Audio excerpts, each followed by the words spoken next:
anytime. Did you know that we all have a brain type, and knowing yours can help you improve your life? We'll explain more in a bit, but first, take a look at what happened when I let this doctor into my brain. I'm with Dr. Amen at the Amen Clinic, where you guys are revolutionizing brain health. What am I doing today in this thing? So you're getting a SPECT scan, and SPECT looks at blood flow and activity. It looks at how your brain works. And we already put the medicine inside your body. And what in the hell was that test that I did in this other room? So you did something called a continuous performance test. It actually shows us your ability to concentrate. Oh my God. The camera is going to take pictures of where the medicine has gone, and we're going to get these beautiful 3D images of your brain. Just one selfie first. This lighting is really good in here. By the way, the two things I hate in life, actually there's three: cats, tight spaces, and needles. I've gotten 2 out of 3 today. Half this makeup's gonna come off, I can't wait. It's in my private space. So here, we're looking at unprocessed data. We're going to process it, but we're actually slicing his brain from the top all the way down to the bottom. And it's going to show us areas that are healthy, areas that are low in activity, areas that are high. Please welcome Dr. Amen to the show. Okay, you actually brought something up. I actually had to do this twice because the first time you thought that I was The Walking Dead.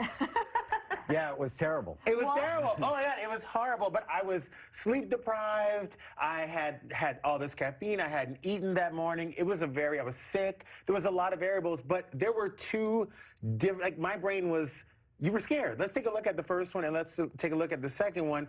What do you see here in the first one?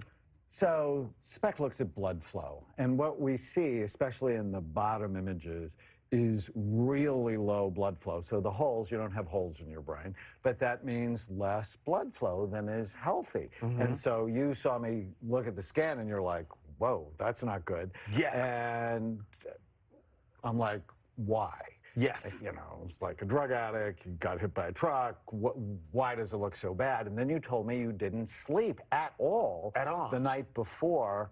And when we sleep, the brain actually cleans and washes itself. It is so critical to brain function. So I'm like, okay, I'm not sure this is how your normal state is. Yeah. I mean, like, we have to fix it now. Is there a magic number of hours of sleep that you need in order to make sure that your brain goes through the proper process? So 7 is a great number to focus on. So then you came back a week later, you'd slept better, you didn't have caffeine that morning. Caffeine constricts blood flow to the brain. I don't want to hear that. Exactly. And when we scanned you again, it was better, but it still needs some help. It's still sleepy in the front part of your brain, which goes with our spontaneous brain type, which creative, spontaneous, but sometimes impulsive and distracted. Oh, that's him. All those things. That's all those things. But let me ask you a question. Looking at my brain scan and knowing my type, what are those things that I could help get that frontal part going again? What are some of your tips? So, I'd increase your exercise. I mean, you look like you're fit, so that's really good. A higher protein, lower simple carbohydrate diet will help you focus better. Often supplements, especially one I like called rhodiola and ginkgo, can help boost blood flow to the brain. And a treatment I like a lot called hyperbaric oxygen. Ooh, that sounds puts you in a expensive, hyperbaric. honey. It's not necessarily expensive, but with better blood flow to your brain, you actually make more money. So you think of it as an investment because your brain controls every decision you make. So if you consistently make good decisions, you have more money. You also are healthier. Okay, you said that there's 5 different types of brains. What are they? So balanced, where your brain is overall relatively healthy. Spontaneous, sleepy activity in the frontal lobes, but a lot of our creative people are like that. Which is what I have. Which is what you have. Persistent, where when you get a thought in your head, you can't let it go. But you want your neurosurgeon to be persistent. Sensitive, often therapists like me, and cautious, the people that are anxious, but they always show up on time. And so knowing your type really can help you balance your brain better so that you have a better life. Yeah. Now, let me ask you this. Let's say we can't get our brain scanned at one of your places. What are some things that the normal average person can do to up their brains? Like, what kind of supplements would you take?